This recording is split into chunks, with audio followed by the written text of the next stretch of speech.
뉴스 속보 시작하겠습니다. TV 토론 어떻게들 보셨습니까? 국민의힘 이 당권 후보들의 마지막 TV 토론이었습니다. 이제 내일부터는 당원들 대상으로 해서 또 국민 여론조사도 실시가 됩니다. 오늘 TV조선에서 주최를 한 이 당권 후보들의 TV 토론이 굉장히 내용도 알차고 아이디어들도 있어서 지루하지도 않고 각 후보들의 자신들의 입장도 잘 밝혔고 그 중에서도 장동혁이 압도적이었습니다.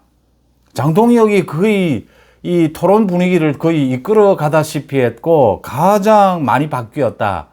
진즉에 장동혁 후보가 진즉에 이런 경험인가요? 그 토론 자세를 보였더라면 그러니까 이게 당원들을 대상으로 해서 이 합동연설회 또는 장외 집회와는 토론회 분위기는 좀 달라야 합니다. 말은 강력하게 하더라도 이 내용은 강력하더라도 표정이나 이런 태도는 온화할 필요가 있다. 보다 많은 당원들을 설득하기 위해서 이런 부분들에 대해서 굉장히 장동혁이 달라졌고 굉장히 포괄적이고 포용적이고 내용이 좋았다라고 하는 부분입니다. 그러니까 모두들 아마 내일 이 투표를 하시기 전에 모두들 오늘 이 토론회는 한번 보실 필요가 있다. 비교해 보실 필요가 있다라는 부분 먼저 지적을 해 두고요. 잠시 뒤에 그 부분은 자세하게 다루겠습니다. 먼저 이재명과 정청래가 직접적으로 부딪히고 있습니다. 예상했던 대로 이재명이 어제 이 소위 검찰개혁 입법이다라고 하는 부분 정청래가 제정신 아닌 듯이 밀어붙이고 있습니다. 추석 전에 모두 끝내겠다라고 하고 있습니다. 여기에 이재명이 제동을 걸었습니다. 이재명이 어제 비공개 국무회의에서 제동을 건 내용은 정확하게 워딩이 이렇습니다. 졸속으로 추진되어서는 안 된다. 그러니까 국민들의 이 공청회도 자주 열어야 하고 이 검찰개혁이 필요하다라고 하더라도 졸속이 되고 나중에 이 잡음이 일면 안 된다. 충분히 당정 조율도 하고 공청회도 열어야 한다라는 것이었습니다. 방점은 속도 조절이었습니다. 지금 정청래가 자기 정치 계산으로 너무 서두르고 있다. 그 다음 이 검찰과 사법부 개혁 이 부분에 대해서 잘못 건드리면 이재명의 사법 리스크가 다시 구체화될 수 있습니다. 재판이 재개될 수 있습니다. 이재명의 재판 5가지 재판을 재개시킬 수 있는 가장 손쉬운 길은 사법부에서 재개를 결정하는 겁니다. 또 검찰이 재개해 달라고 요구하는 겁니다. 검찰이 이렇게 재판을 중단시킨 것은 위헌이다라고 또 이 심판 청구를 하는 것입니다. 검찰과 사법부 손에 달려 있는 것이죠. 그래서 이게 지금 이재명과 정청래의 입장이 다른 겁니다. 이재명이 분명히 속도 조절을 지시한 겁니다. 여기에 덧붙여서 오늘 김민석도 이건 졸속으로 가서는 안 된다. 속도 조절이 필요하다. 그 다음 강훈식 비서실장도 이건 대통령의 뜻은 속도 조절에 있다. 지금 추석 전 이렇게 얽매일 필요가 없다라는 것을 다시 한번 되풀이를 했습니다. 그런데 민주당 내부에서 나오고 있는 이야기입니다. 오늘 속도 조절은 불필요하다. 이건 지금 민주당이 이재명에게 곧바로 들이받는 것입니다. 문진석입니다. 원내 수석이죠. 대통령의 메시지는 속도 조절이 아니다. 개혁을 완료했을 때 부작용을 최대한 없애라라고 하는 것이다. 자기 입맛대로 지금 해석하고 있는 겁니다. 또 민주당이 검찰개혁 특위 이런 것을 만들어 놓았습니다. 여기에서도 추석 전에 입법을 완료한다. 이 일정에는 변화가 없다. 정면으로 지금 이재명의 지시를 거부하겠다라고 하는 것입니다. 이미 공청회도 여러 번 열었고 충분히 당정 협의가 된 것이다. 정면으로 지금 반발을 하는 것입니다. 이게 정청래의 뜻이다. 정청래가 이재명에게 정면으로 들이받고 있다.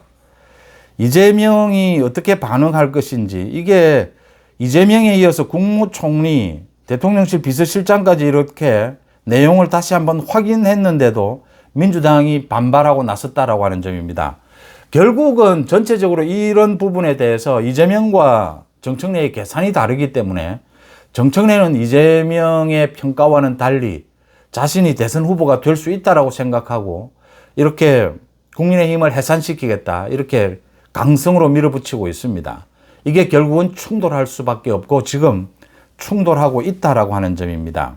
그 다음 이재명을 대신해서 대장동으로부터 8억여 원의 불법 정치 자금을 받아서 이재명의 대선을 치렀던 이재명의 측근 중의 측근입니다. 김용.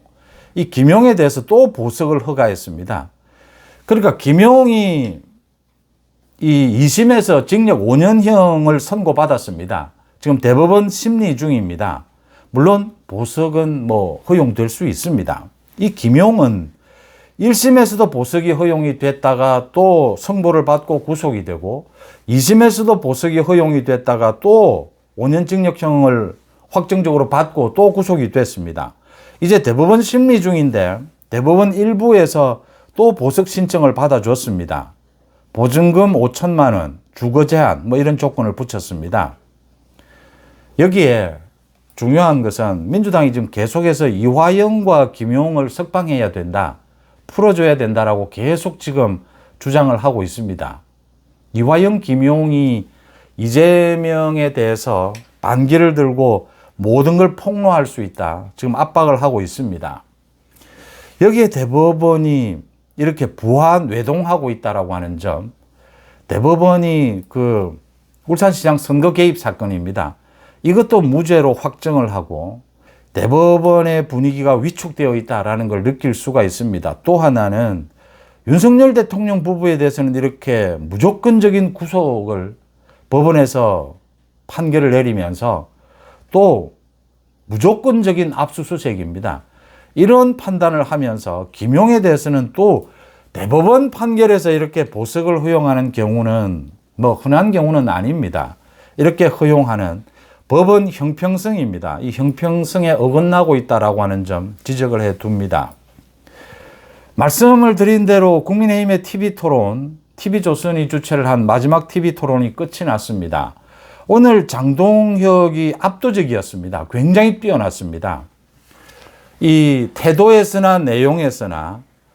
그러니까 그 다음 김문수가 잘했고 거의 안철수와 조경태는 완전히 지리멸렬한 상태였습니다. 제대로 자기 주장도 못하는, 이제 후보 단일화를 요구를 했는데 뭐 서로가 비난을 하면서 이 조경태 안철수 후보 단일화도 깨졌습니다. 예상했던 대로. 이제는 김문수와 장동혁의 결선 투표가 아니겠느냐. 지금 1차 경선에서 어느 한쪽이 50% 과반 획득이 가능하겠느냐. 그건 어려울 것이다, 이렇게 보입니다. 장동혁이 굉장히 내용은 단호하면서도 이 내용이 폭이 넓어졌고 일정 부분의 지지층만이 아니고 당원들 전체를, 또 국민의힘 지지층 전체를 대상으로 상당히 설득력 있고 이렇게 포용적이었다, 이렇게 볼 수가 있고요. 김문수는 역시 자기가 지금 내세우는 가장 강점입니다. 저 특검에 대해서 강력하게 지금 무기한 농성을 하는 부분, 이 부분을 강조를 하면서 모두 동참해달라고 요구를 했습니다. 이 부분에 대해서 장동혁이 어떻게 맞받아치는 것이 좋으냐, 오늘 뭐 여러 가지 내용은 한번 제가 이 TV조선에 오늘 마지막 TV 토론은 꼭 한번 보시고 내일 당원들, 국민의힘 지지층 결정을 하시라, 이렇게 권합니다. 내용이 굉장히 알찼고 다양했습니다. 재미도 있었고요. 그러니까 김문수는 계속 장동혁에게도, 물론 다른 사람도 그렇지만 장동혁에게도 이 자신이 하고 있는 이 농성에 동참을 하라. 그러면 장동혁은 물론이다, 누구나 동참해야 된다. 자기는 1인 시위도 했다. 언젠가 한번, 그러니까 법적으로 장동혁이 잘 대응하고 있다, 이런 대응도 준비해야 된다. 그냥 무작정 농성만 하는 것은 좀 구태의연한 이런 이 투쟁 방법 아니냐, 이렇게 지적을 했는데 그것도 맞습니다. 그런데 이 농성을 벌이는 부분, 특검이 당원 명부를 지금 압수수색하겠다라는 부분에 대해서는 무조건 맞서 싸워야 합니다. 거기에 장동혁이 내가 한번 이 동참하는 방문을 하겠다, 그래서 같이 동참하는 자세를 취하겠다. 하지만 또 법적인 대응, 다른 대응 방법도 준비해야 되기 때문에 계속 같이 이 농성을 할 수는 없다, 이러면서 또 역공을 펼치면 됩니다. 지금 장동혁이 강조하는 것은, 그러니까 당론을 어기는 사람들, 안철수입니다. 지금 대표적으로. 또 조경태는 이 뭐 특검의 수사에 응하고 있습니다. 국민의힘에 대해서 내란 동조 세력이 있다라고 말하는 정도입니다. 이런 사람들에 대해서는 선을 그어야 하지 않겠느냐. 앞으로 자기가 당대표가 되면 당론을 어기는 사람에 대해서는 뭐 특위를 만들겠다. 조치를 취하겠다. 여기에 이 김문수 후보도 동참해 주겠느냐. 이렇게 역공을 펼치는 것이 현명합니다. 결선 투표로 가지 않겠느냐. 문제는 이제 결선 투표로 갔을 때 지금 조경태와 안철수로 몰려있는 저 지지층, 저게 어디로 이동을 할 것이냐. 저기에는 소위 친한계도 있고 또 기타도 있습니다. 중도라고 볼 수 있는. 당원 중에서도 중도가 있고 뭐 지지층에도 있습니다. 저게 어디로 이동을 하겠느냐. 저게 김문수로 이동할 가능성이 높습니다. 이런 것들을 겨냥해서 김문수 후보가 좀 두루뭉술하지만 좀 왔다 갔다 하지만 이런 제가 전략적 모호성이라고 표현을 했습니다. 이런 태도를 취하고 있습니다.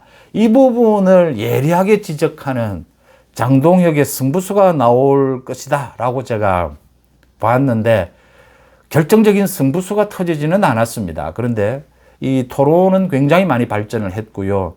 이제 경험이 많지 않다 보니까 그럴 수 있다라고 보이고요.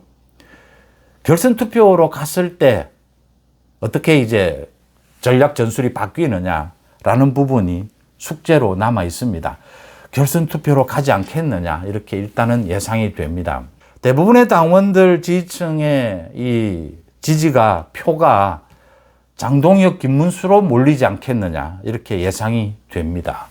여러분들은 어떻게 보셨습니까? 뉴스 속보 마칩니다. 고맙습니다.